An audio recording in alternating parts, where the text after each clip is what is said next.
Well, it's good to look out this morning and see how beautiful it is and sun shining. And it goes along good with what we're going to talk about this week, this morning.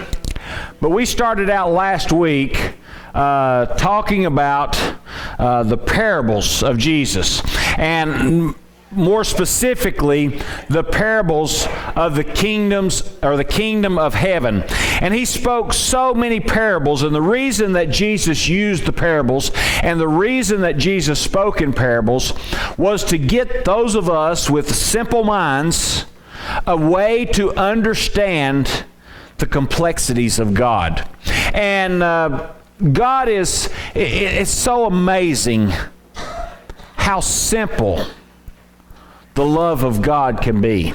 It's so amazing to me how simple it is that we can come to a God, that God loves us, and how simple it is that we can come and get to know Him, but then how complex that His love is. It just amazes me how simple yet how complex it is. How that just as a young child, we can come to know Him. And we can know Him and love Him and have the same salvation that somebody that has worshiped and praised Him all their life, somebody that has studied His Word for a century. And a child can have that same salvation and understanding, but yet it's a thing that we will never completely understand. It just amazes me.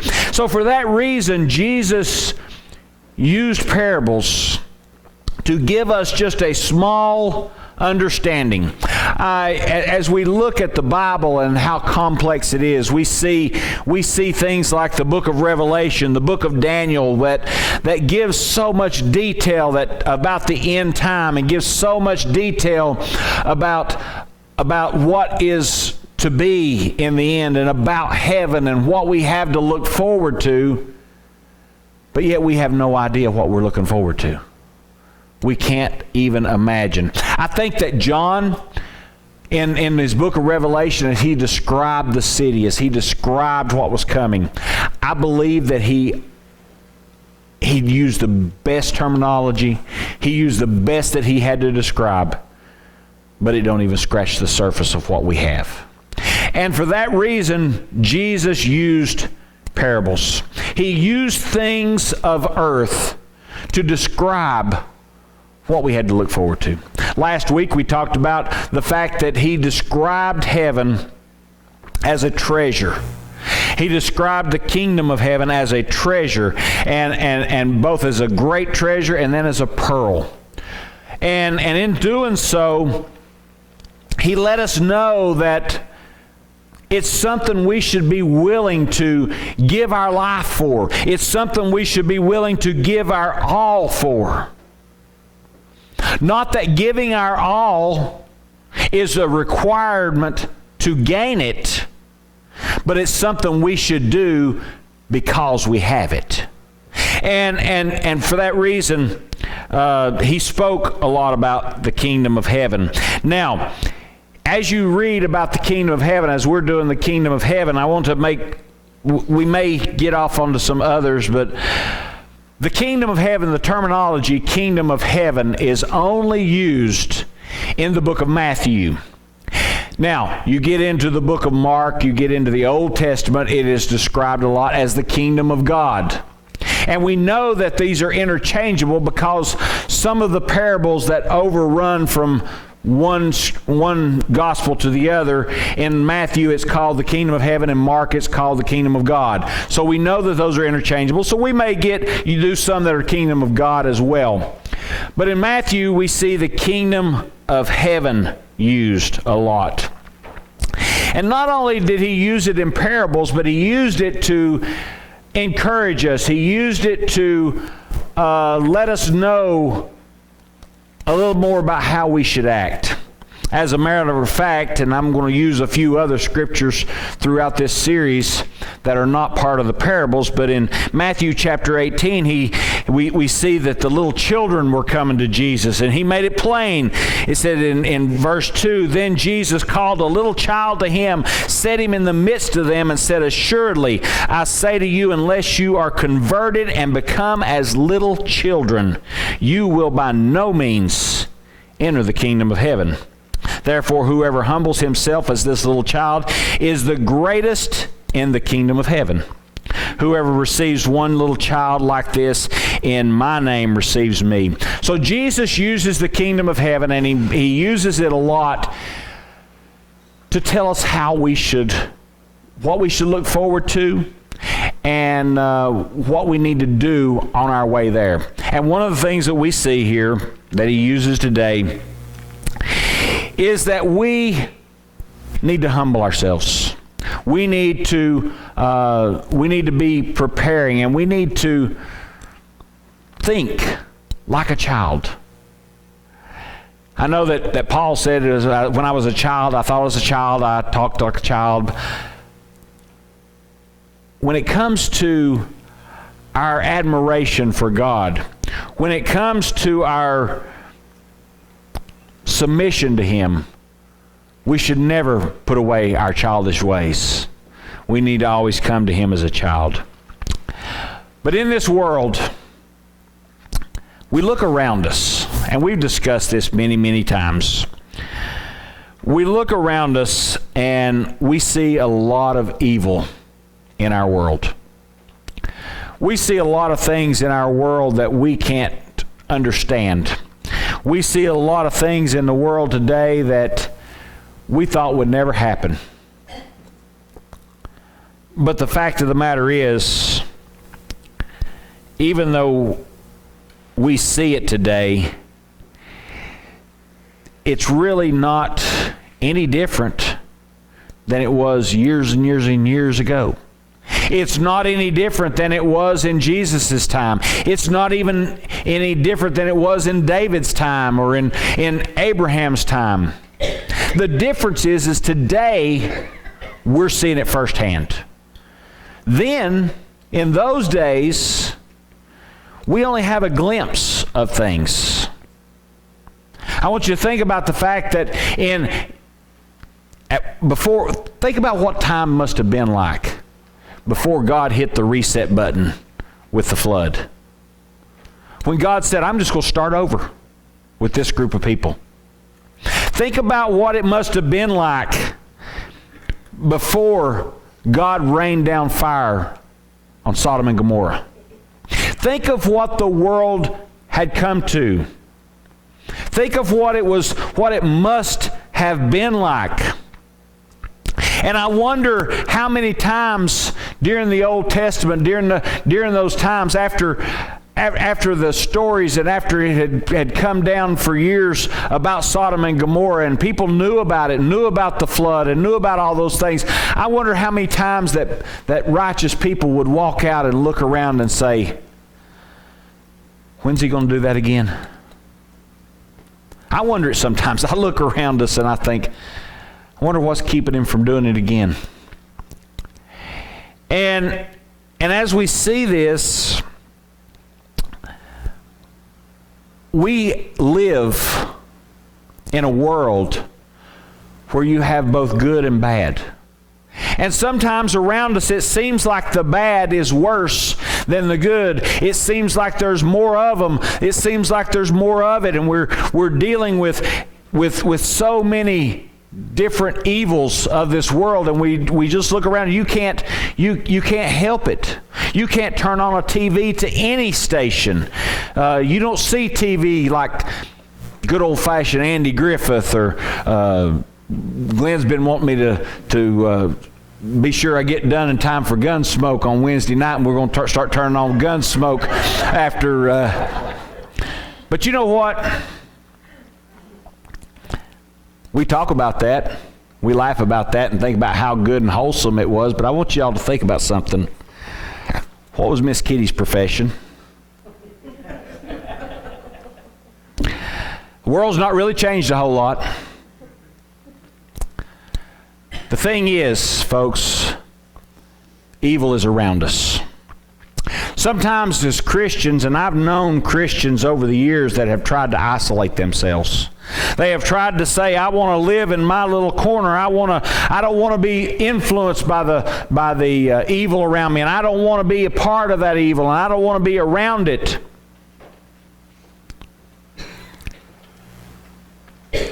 Then what kind of impact can you have on this world?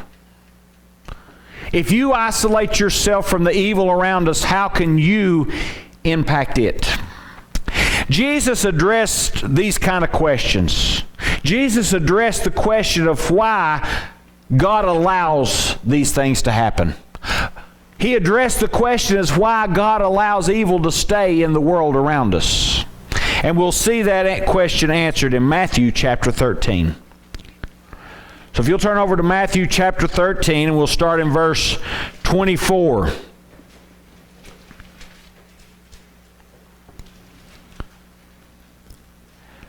Another parable he put forth to them, saying, The kingdom of heaven is like a man who sowed good seed in his field. But while men slept, his enemy came and sowed tares among the wheat and went his way. But when the grain had sprouted and produced a crop, then the tares also appeared. So the servants of the owner came and said to him, Sir, did you not sow good seed in your field?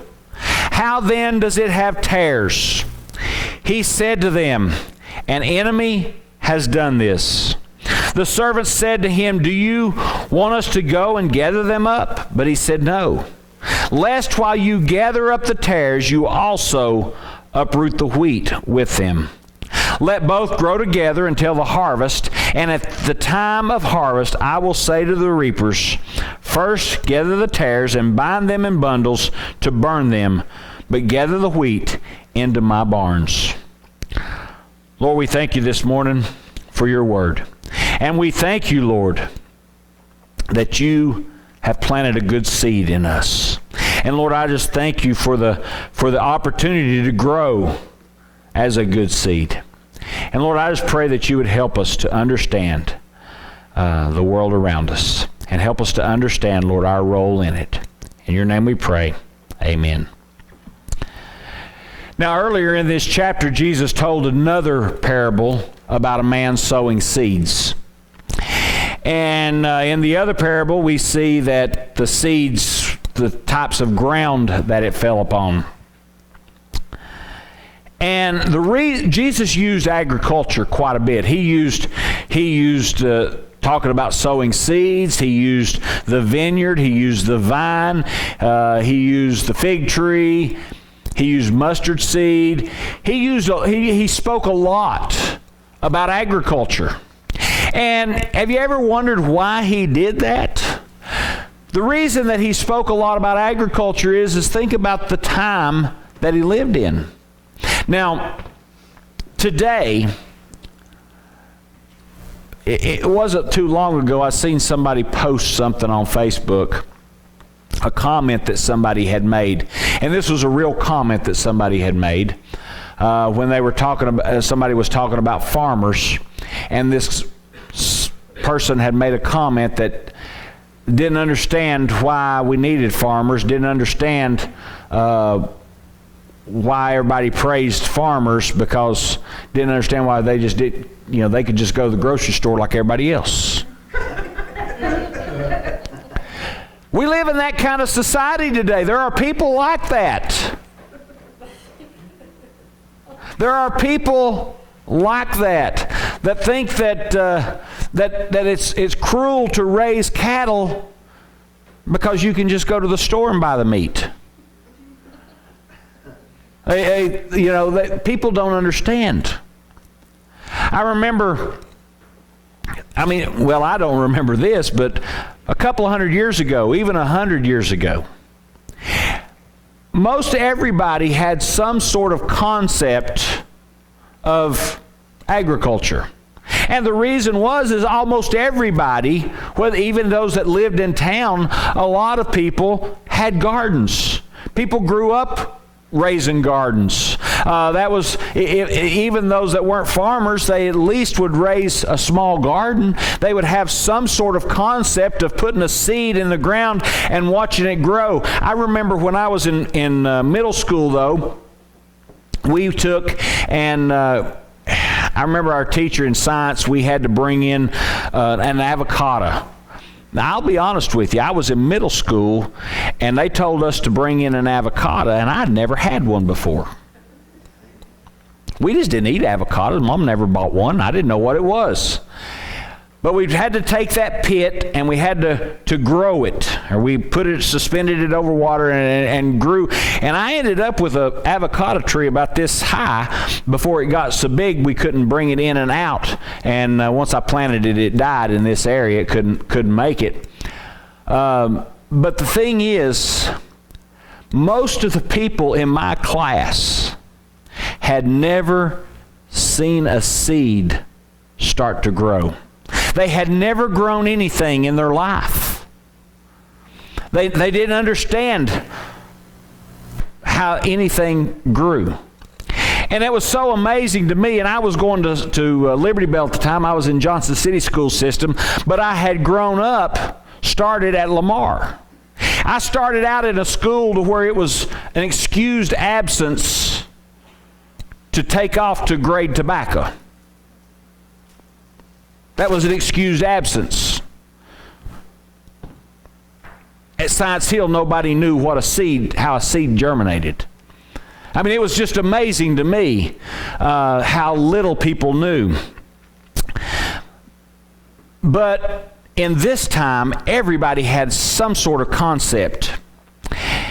And so Jesus spoke a lot about agricultural things, because he knew that his people would understand it, and he knew the people around him would understand it. So as he spoke here, he speaks about a man who sows a field. Now, he sows a field of wheat. And if you've ever seen wheat, and my grandparents used to raise it, but not since I have been around. They quit raising it long before I came along. But I've seen fields of wheat, and I have an understanding of it. We've raised a lot of grass and alfalfa and timothy and different things for animals, but we just never grew wheat. But one thing that I do know about it is as it grows, the plants are really, or the stalks are really close together. And if you've ever went through a hay field or went through anything that's got small grain growing in it, and you've ever went through and you've pulled out a plant, then what you will notice is that it will come with this little small root ball on that plant, and the plant beside it will be dislodged as well. The plant or the stalk that is growing right beside it will come up. Its roots will come out as well. Now, you could tamp them back in, but it may and may not take. It may not grow. It may not continue to grow. And there's a good possibility that you're going to kill the one beside it.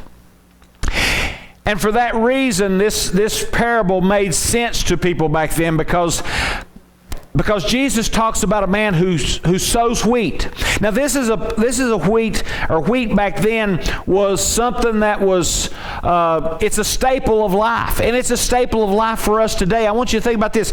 Wheat is the second most used grain today. Corn is number one.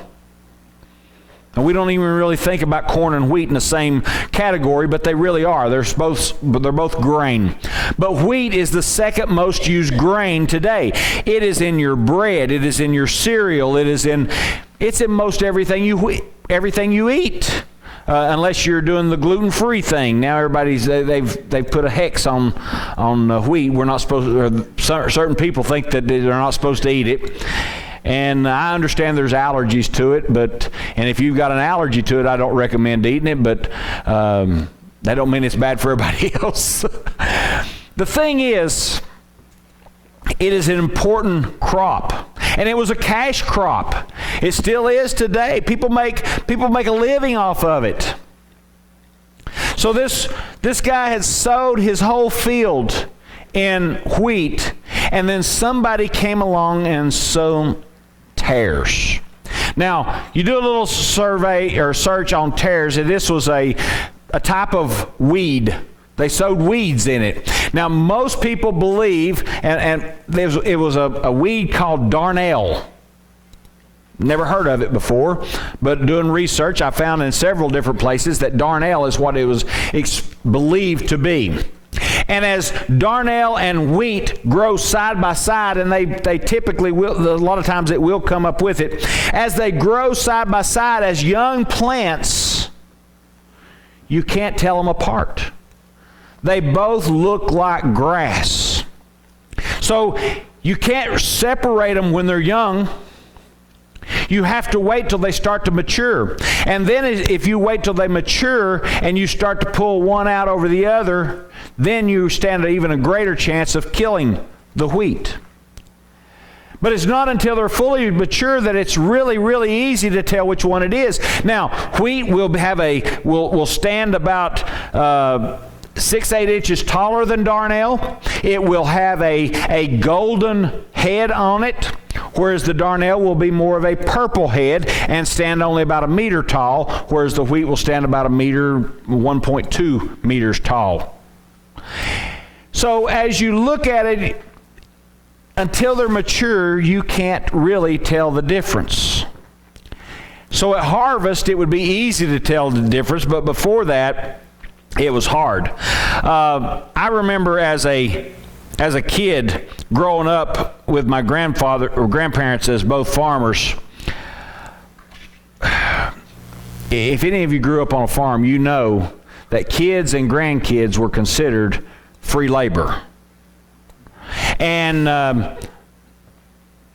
as a child growing up with ADD, they didn't have it. They didn't know what it was back then. They thought it was just restless back then. But I hated farming.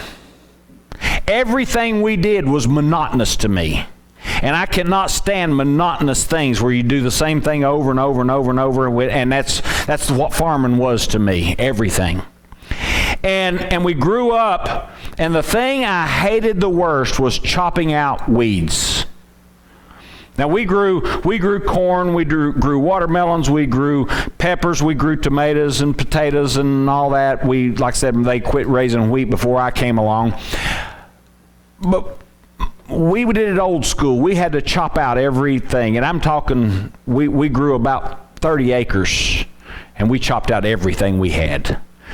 And I hated it with a passion. And therefore, that's why I would never be a farmer. But I never heard of anybody trying to weed a grain field.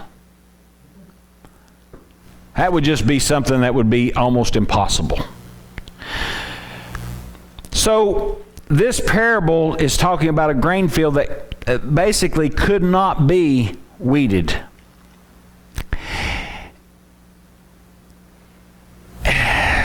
And as we go through our stages of life, we see, as Jesus explains this parable, that he's talking not about wheat, but about us. But in verse 37, he explains it. He answered and said to them, "He who sows the good seed is the Son of Man. The field is the world. The good seeds are the sons of the kingdom, but the tares are the sons of the wicked one. The enemy who sowed them is the devil, and the harvest is the end of age, and the reapers are the angels. Therefore, as the tares are gathered and burned in the fire, so it will be at the end of this age.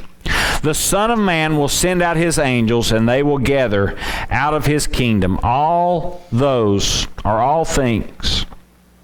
that offend, and those who practice lawlessness, and will cast them into the furnace of fire. There will be wailing and gnashing of teeth. Then the righteous will shine forth as the sun in the kingdom of their Father. He who has ears to hear, let him hear." Jesus gives us a good explanation here. He tells us that those people who are Christians, those people who have accepted Jesus as their Savior, are the wheat. We're the good seed. Now Now I want to make something plain to you. God only sows good seed. And He casts that good seed over all the earth. Everybody has that opportunity. Now, I don't buy into, there's a huge movement going on right now among the Southern Baptists. It's the Presbyterians have been in it for a long time. It's called Calvinism. They believe in predestination. They believe that only the elect are those that will be called. Only the elect are those who have the seed sown. I like what Peter said. God has predestined that none should perish. Meaning it is God's will that all people come to Him. And I believe that. I believe that God has sown a good seed among the world, throughout the world. Unlike His parable, though, and see, that's the thing with His parable, He can't, through earthly means, explain everything about heaven. But as we look here, we see this. You have the choice as to whether you're a good seed or bad seed. You have the choice. Satan is sowing bad seeds. God has sown good seeds. You will not be tempted by God. No evil comes from God. But it's your choice as to whether you grow as a wheat or you grow as a tare. Sometimes, though, it seems unfair, and sometimes I know that it does seem like there is predestination, because I look around me and I see the privilege that I had that not everybody had. I grew up in a Christian home. I was taken to church for 9 months before I was born. I grew up in a Southern Baptist home in the middle of the Bible Belt. I had every opportunity to come to know the Lord. I had every opportunity I had laid before me to understand Christianity. And for that reason, I came to God at a young age. But it was not because, I'm not a Christian because of how I was raised. Now, that had a great influence on me. But I am a Christian because I made a choice. I have friends who grew up the same way I did, in the same church that I did, taken to the same services that I went to, who by all accounts are not Christians today. I don't know their heart, but by what I see, they're not. And then we see things, and we'll see this probably in some of the videos coming up over the next few weeks. We see people who grew up in inner cities. We see people who grew up in the deepest, darkest parts of other continents. We see people that grew up in Muslim countries that come to know the Lord and serve as missionaries. Folks, it's not your circumstance that makes you a wheat or a tare. It's your decisions that you make in life. It's the decision that you make. Now, as we grow as a wheat, I want you to understand something. A young Christian is immature. Now, I'm not talking about in age. I'm not talking about like I was at 6 years old. I'm talking about it could be somebody that's 80 years old. It could be somebody that's 50 years old. It could be somebody that's 10 years old. Someone who is new in their faith is immature as a Christian. They don't understand the ways. And I will tell you, sometimes as a young Christian, it is hard to tell the Christian from the non-Christian as they start to mature, as they grow, you don't see a whole. Sometimes you do, but a lot of times you don't see somebody come to the Lord and automatically make a change. They still will slip up. They'll still have hard times, and as they mature, though, you should start to see a difference. Sometimes in Christians' lives, you don't see that difference. You don't see them start to mature. You don't see them start to make that change. And that's not for me to judge. But God says, you'll be known by your fruits. And if you have people that have been Christians or that called themselves Christians for 20 years and you still can't tell them from a non-Christian, they're still that immature Christian, you've got to question. They need to question. Did they ever truly get it? Did they accept that seed? Billy Graham said that I think he used the number of 85%. I don't know that it's that high. It may be higher though. But the fact is that he believed that the majority of our churches today are lost. Are people who have made a profession, people who have gotten baptized, but never gave their life to the Lord. They're living among us. They're sitting among us. They grow among us. They as they mature, though, you can see the difference. You can tell the wheat from the tare. The angels we see are the ones who will come and reap. They're the ones who will come and collect. The judgment will be God's. God will be brought to God for judgment. The angels, though, they don't know the heart like God does. They don't know whether they've accepted or not. They go and they look at you only on what God gives them and what they see. Folks, what do they see when they see you? Do they see a mature Christian or do they see a mature tare? Jesus spelled it out that we grow together. We grow together.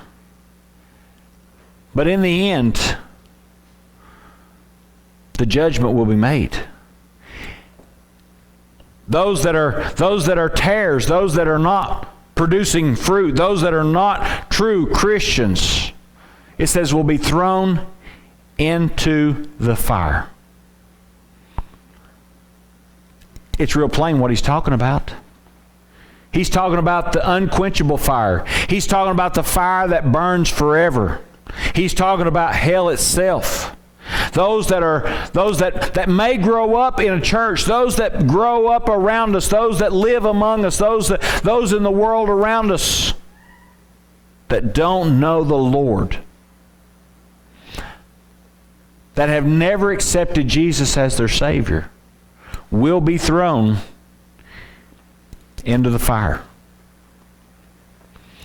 For that reason, God gives them every opportunity, and He leaves them in this world today. And that's why as we look around us and we see around us the evil that goes on. Listen, for those that are lost, how do you expect them to act except for lost? But we have the opportunity to change them. Not that we can actually make the change, but we can share with them the opportunity to change. They have the opportunity that, unlike the actual seed that Jesus is talking about, is you have the opportunity throughout your life to change from a wheat or from a tare to a wheat. You have that opportunity because the seeds are there. And folks, if all the evil is taken out of the world, where is our challenges? How do we grow? You see, we as Christians grow by the challenges around us. As we are challenged, as we are faced with hardships, as we are faced with temptations, if we try to grow on our own, if we try to face it on our own, we will only be weakened. Our strength comes from God, not from us. And if all the evil is taken out from around us, we would become unrooted from God because we would no longer be relying upon Him, because we would think we could handle all the temptation. We would think we could handle all of our hardships on our own. and quit relying on God. That's why God allows us to grow. That's why He allows us to live among the wicked, so that we will be reliant upon Him. As Jesus talked throughout His times of agriculture, that we need to be attached to the vine, as we need to be part of Him. We need to draw our strength from Him. And if we didn't have the evil around us, we might get a little uppity. We might think that we have been able to achieve things. But folks, when we face hardships, when we face trials, when we face temptations, God wants us to rely on Him. And when we do that, that's where our strength comes from. So these are the reasons that God does not take the evil out of the world. That's why He leaves it here, so that we will be strengthened from it by relying on Him, so that we will have the opportunity to influence them, so that they will have the opportunity to change. If He took all the evil from around the world, at what point would you have been taken out?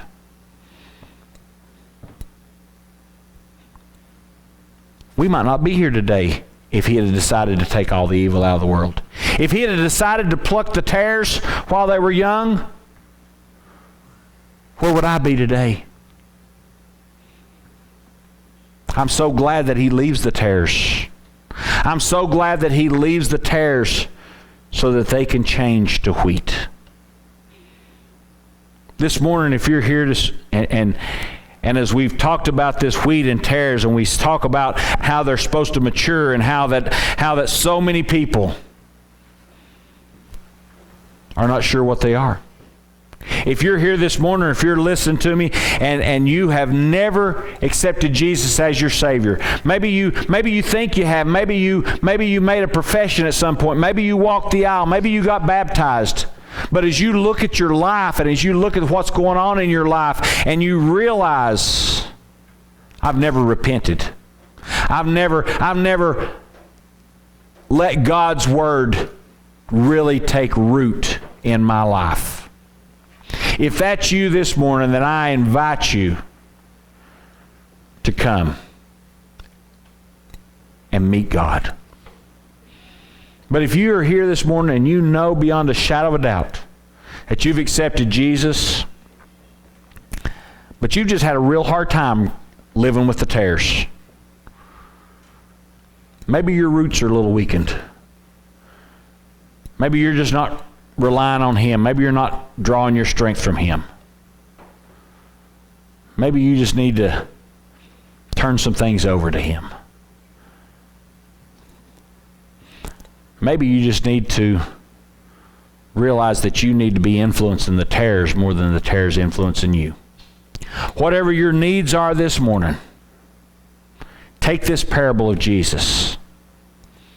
Realize that we will all understand one day the kingdom of heaven.